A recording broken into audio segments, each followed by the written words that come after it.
Hi there, it's your girl Eunice. Good afternoon. So, just quickly go through some basic concepts of backbone in cybersecurity and IT in general. And this concept, we will cover them during day one of our upcoming free cybersecurity session. The very first concept we'll go through is a concept of CIA Triad, which these are the core or principal backbone in IT or cybersecurity in particular, where C stands for confidentiality, I stands for integrity, and A stands for availability. But before we delve into these three components, let's first of all go through the set of what is known as vulnerability, threats, and risks. You must have heard of this word: vulnerability, threats, and risks. These are all English words. We hear the word vulnerability. What does it mean? Somebody is vulnerable to, take advantage of somebody's weaknesses or weakness so as to carry harm or cause them harm. So likewise, in an organization setting, vulnerability are just the weaknesses or limitations or flaws that organizations do have, maybe as a result of their software assets or their physical asset or even people. And at this point, I want to let you know that actually people are the highest risk factor within an organization, and I will explain why I say so. So vulnerability again are just the weaknesses, right? Say for example, organization might have different software assets. Think of a situation where they might have outdated software. When they have this outdated software, guess what? It comes with a whole lot of different vulnerabilities. Say for example, think of somebody that might be using Windows or iPhone 2, 3, or 4, 5. I believe we have up to iPhone 15. I'm not so sure because I have the 12 right now.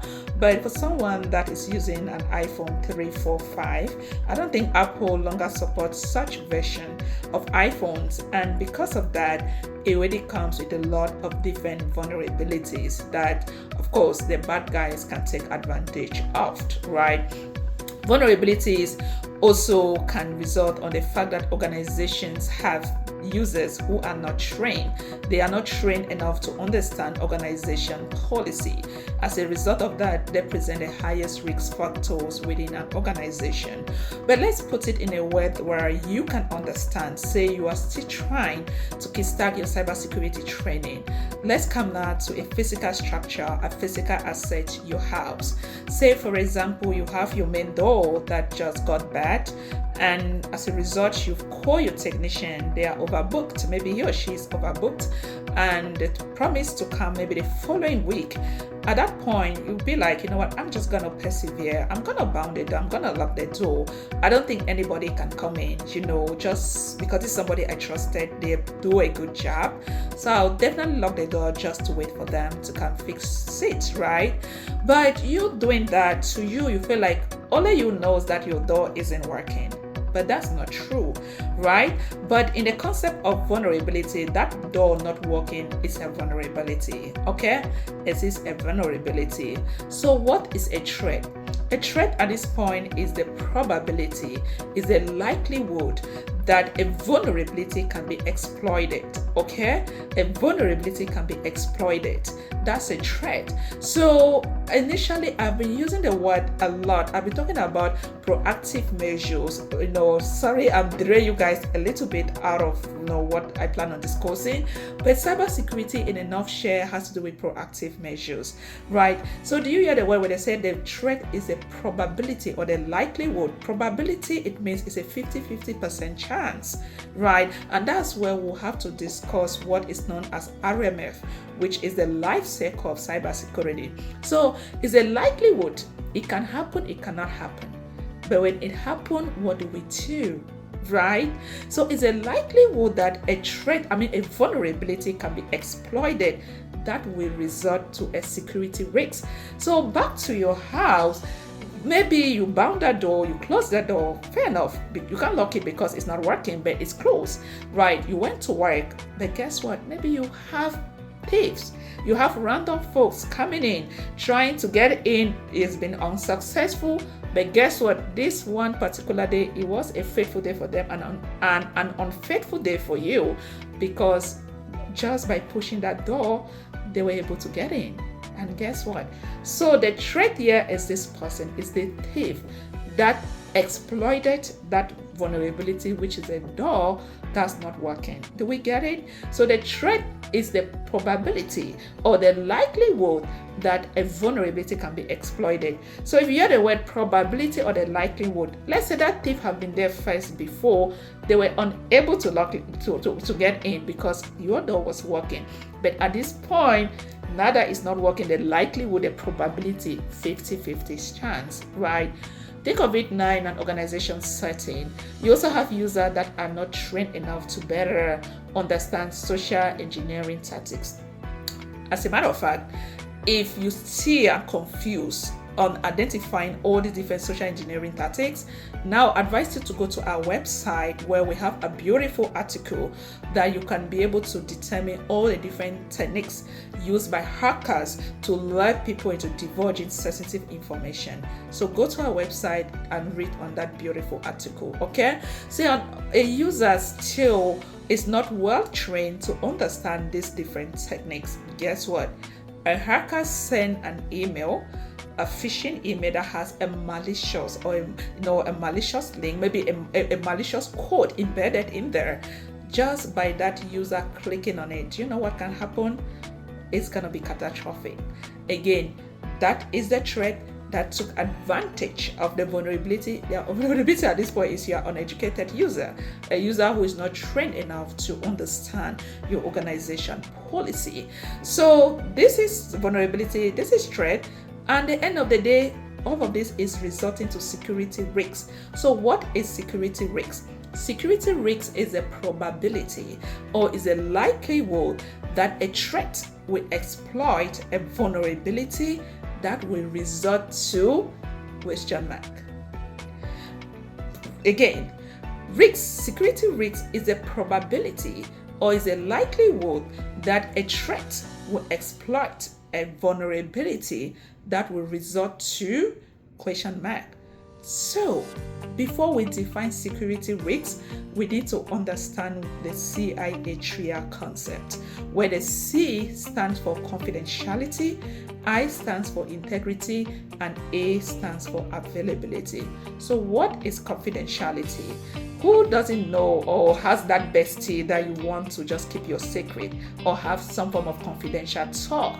Exactly what that thing is. So confidentiality is just the prevention of unauthorized users from accessing what they are not allowed to access. You prevent unauthorized folks from getting access to your organization system, right? That is exactly what it is. If you have that bestie, you want to have that confidential talk. You want your secret to be kept. It's a secret, okay? And there are different ways that organizations obtain or achieve this confidentiality. We'll go in depth, during the class session. We'll delve into all the different concepts during our live class session. But one of the main ways that confidentiality is being obtained is through the process of access control. You hear the word access control. Access, what kind of access do you give your user? For example, working in a hospital, a CNA will have different access from a doctor. Still, you have different type of doctor. Cardiovascular doctor, gynecology, they have different access, right? Or a nurse or a medical technician, they have different access. So that's one of the ways that confidentiality is being attained, because even within your organization, you cannot give people unlimited access. If you do so, then confidentiality has been breached, right? You cannot give a doctor access to a CNA, it's not gonna work. Right. Another way confidentiality is being obtained is through the process of encryption. So encryption, the way I can put it, is just scrambling, rendering data useless. It doesn't mean that data is useless. It means if a hacker, an unauthorized person, get access to that data, they will not be able to read it, so it is useless. What's the point of you having something I am not able to read it? It's useless. But it doesn't mean that the data is useless. So that data is being scrambled. That way only authorized users can access it. Okay. Then the second aspect of the CIA Triad is what we know as integrity. Integrity, you hear the word, it has to go with your reputation. Integrity, who doesn't care about, I think we all care about our integrity, right? So, but in the concept of cybersecurity, it has to do with the fact that everything goes over the internet. Each organization, even me, I'll be sharing this video over the internet, but we want to make sure that the integrity of this video or this file is being maintained. Whatever thing you share over the internet, you want to make sure that it is what it is, okay? Nobody have tampered with. So integrity is a concept to ensure that the information has not been modified or has not been tampered with, especially when you are sharing, within two entities over the internet. And one of the way integrity is being obtained is through the process of hashing. But this is a concept that, again, we will discuss during our live session. The last aspect of CIA Triad is availability. If you hear the word availability, it means data should be available at any given point in time. That's the availability aspect. Data should be available at any given point in time. Anytime that you want to access that data, let it be available. For example, I believe some of you are on WhatsApp. Once you are taking a backup of your data, say something happened and you misplaced your phone, you should be able to recall and restore from your backup. Okay. Likewise, organizations also take backups of their data, right? You also have aspect of like upgrades and other things that organization actually implement so as to make sure that data is available at any given point in time. Of course, these are some of the areas that, again, we will discuss in depth during our live session. So now that we have an understanding of what confidentiality is, integrity is, and availability is, let's link it now to the security risks that we just discussed, okay? So confidentiality, just a recap, prevent unauthorized access. Integrity, ensure data is not tampered or modified. And availability, ensure data is available at any given point in time. Now, remember we spoke on vulnerability, which are the weaknesses. Threat is a probability or the likelihood that a vulnerability can be exploited that will result to a security risk. So what are security risks now? Security risk is the probability still or the likelihood that a threat will exploit a vulnerability. Do you see the linkers? A threat will exploit a vulnerability that will result to either the loss of confidentiality, the loss of integrity, or the loss of availability. Back to your house. Say the threat, which is that thief, exploited that vulnerability, which your door that's not working and they got in. Think of what can happen. They can take some vital or sensitive information. Maybe your documents that has your social security number, your electronics, your furniture, right? So when that threat gets in, guess what? Then be able to take this thing.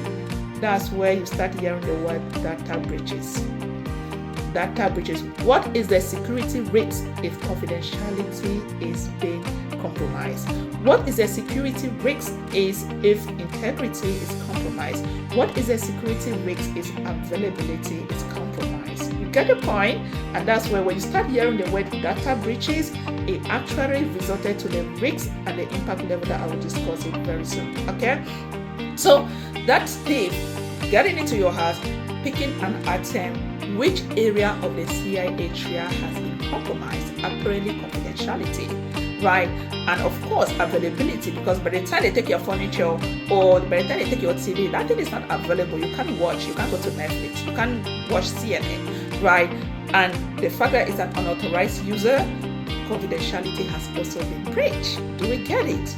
Right? So likewise, say an employee click on a link that they are not supposed to click because still they are not educated enough. By the time they click, they provide their credentials, actually give access to a hacker that can literally get access to your system, or even have a malware that can literally take control on so many things. What area of this CIA Triad has been breached? And depending on the type of data they have seen, that's where we'll be saying, you know what, this data breach have occurred, but now we have to identify or define the severity of the data breaches. And that's where we fall down on the concept of impact levels, right? So when you hear the impact levels, you talk about severity. You have to literally define it. Say if that thief get into your house before they just got in and you got home, guess what? They rushed out. They just went out. Yes, a breach has occurred, but what is the impact level? Were they able to collect any items? No. You get a point? Or maybe still they were able to collect items, but what is the impact level? Now you start hearing impact level as low, impact level as moderate, impact level as high. Where low simply means limited adverse effect, moderate means serious adverse effect, and high means catastrophic or severe adverse effect. And the impact level again goes with the sensitivity of the type of data that an organization has or collects or processes.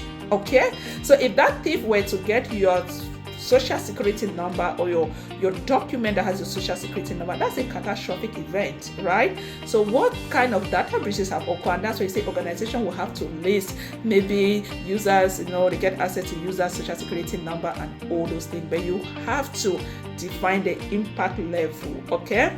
And that's where you hear the word RMF, Risk Management Framework. And that's why cybersecurity, I don't mind what you do in IT. At the end of the day, cybersecurity call the shots. Believe me or not, we are the elephant in the room. Because IT in general, you hear the word information technology, information data, technology tools. What are all these tools? The tools that used to collect, processes, or store users' data. We focus so much on that data, where we have to start categorizing the organization data type, okay? So at this point, the different frameworks organizations have made, or countries have the different frameworks, or organizations have made it mandatory for companies to adhere to. So we hear the word risk management framework, security risks. We know that security risks will ever occur. There's gonna be risks anywhere. But how does an organization manage their risks? What kind of framework actually allows organization or encourage or advise them as to how they go about managing the risks? Think of all the different regulatory authorities or frameworks that we have available. That is not just being written for fancy. It's mandatory for organizations to adopt, to adhere to it. Okay, so at this point, that's why you hear the word risk management framework, where before you even identify the risks, you have to go through the process of categorization, where you have to categorize that information type and come out with the impact level. You should be able to determine what impact level is it. Is this information type a low impact level? Is it a moderate impact level? Is it a high impact level? And once you have this impact level, then you can better identify what kind of risks, say if confidentiality is breached, if integrity is breached, or if availability is breached, or if the three of them is breached. So I hope you all find this video very educative. I just wanted to give like an overview of the concept that we're gonna cover in class, but I bet you what, we will discuss a lot this time with real hands-on, and it's gonna be so interactive. You are welcome to ask whatever questions that you might have, and we cannot wait to see you all. So watch out on the flyer, as we will be sharing the Zoom credentials both on our community group on WhatsApp and also on our Facebook page. So bye.